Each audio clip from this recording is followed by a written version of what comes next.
I love helping people buy their first home, not just because it's my job, but because I thoroughly enjoy teaching people about the process. Buying your first home can be a significant journey, and I understand the emotional weight that it carries. This could quite literally be the most expensive purchase you've made in your lifetime.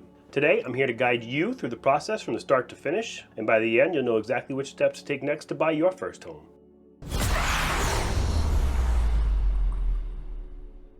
The first step to buying your first home is to find a reliable agent in your area. Guess what? You're in luck, because if you're looking to buy a home in Rhode Island or Massachusetts, you can reach out to me and I'd be more than happy to help. If you're looking to buy a home anywhere else in the country, you can still reach out to me and I can help find you a fantastic agent in your area. The initial buyer's consultation is where it all begins. I'll ask you, why now? What is motivating you to want to buy a home in today's market?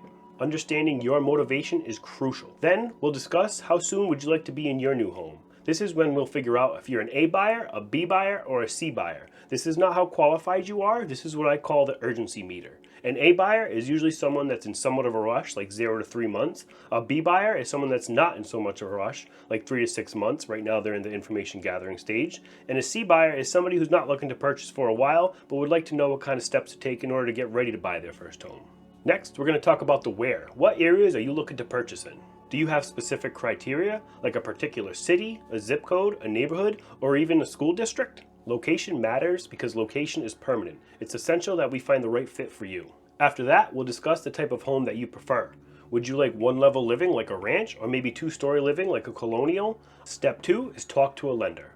Let's talk financing. It's crucial to shop around for the best rates and figure out what kind of financing would be best for you in your specific situation. I can connect you to some local reputable lenders and also give you a question sheet I think you should be asking them, so that way you can better compare them. Getting pre-approved is important in today's market because the home you like today could be gone tomorrow, and if you're not pre-approved, there's no way we could compete for it.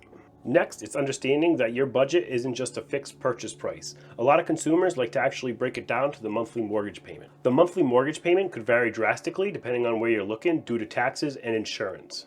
Also, we'll need to keep an eye on the market and figure out if it's a buyer's market, a seller's market, or a neutral market.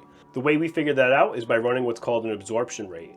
If we have a seller's market, that means we have 0 to 3 months worth of inventory. If we're in a neutral market, that's 3 to 6 months worth of inventory. And if we're in a buyer's market, that means we have 6+ months worth of inventory.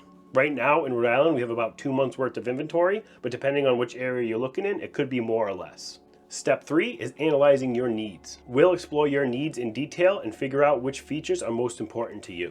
Do you need at least 2 bathrooms? Do you need a big yard? Do you need to be located somewhat close to the highway? The details matter so we can be as efficient as possible when we start looking for homes. We don't want to waste all your time looking for homes that we know that don't meet your criteria. Step 4 is find properties and set up listing alerts. Once we've identified your preferences, we'll start the hunt. I'll set up alerts to notify us as soon as a property that meets your criteria comes onto the market. One thing I always like to tell my buyers is we got to be patient for the right property to hit the market and act fast once it does. Step 5 is viewing the homes in person. When viewing homes, it's important to keep your poker face on. When I'm your buyer's agent, it's my job to help you get the home for the best price possible, and if you let the listing agent know how much you really like the property, it really affects my ability to negotiate for you.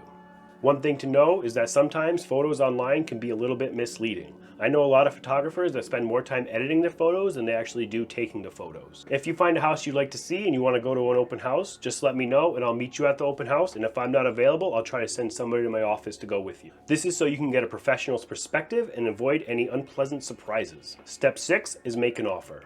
Once you find a property you like, we're going to try to draft an offer that's appealing to the seller. Price is usually the most important factor to an offer, but the terms of it also matter too.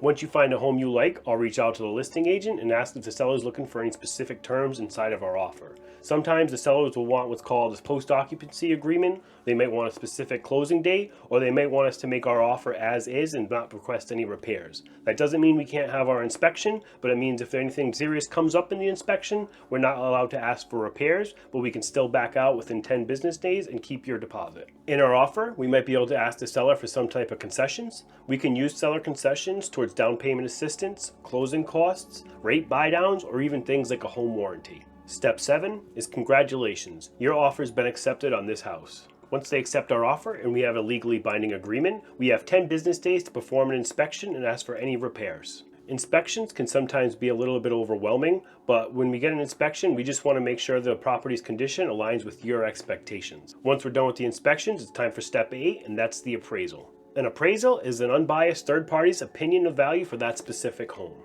The appraisal protects you and the bank. If the home appraises for less than your offer price, we'll speak with the seller and see if there's any way we can negotiate the purchase price to come down, or you might have to bring the difference to closing. Step 9 is clean title. While the appraisal and inspections were happening, we have a title company or a closing attorney reviewing the deeds of the property to make sure that you get a clean and marketable title. If there's any liens or fines on the property, we'll make sure those are taken care of before you take ownership. Step 10 is the final walkthrough and closing day. Finally, we'll do the walkthrough on the home on the day of the closing or the day before the closing. When we do the walkthrough, we're pretty much making sure that the property is in the same condition as when we agreed to purchase it. Once we're done with the walkthrough, we're going to head over to the title company's office and we're going to sign a lot of paperwork, so make sure you stretch your wrist because it can be pretty thick. After we're done signing all the paperwork, you're going to get the keys to your new home and probably some payment coupons so you can pay your mortgage for the first month or two while you're getting your payment portal set up. This video provides a brief overview of the home buying process, but it doesn't go into a lot of the small details like the loan types you're going to get, what kind of concessions we're going to ask for, what to look for in property inspections, and a lot more. If you're going through the process right now, let me know which step you're on in the comments below. Remember, I'm here to help you buy a home in Rhode Island or Massachusetts, and if you're looking anywhere else besides that, I can also help you find an incredible agent in your area. The home buying journey can be exciting and emotional, but just remember, I'm here to help you every step of the way. If you found this video helpful, be sure to like, share, and subscribe to my channel. Your feedback means a lot to me, and if you have any questions, feel free to reach out to me anytime. Happy house hunting.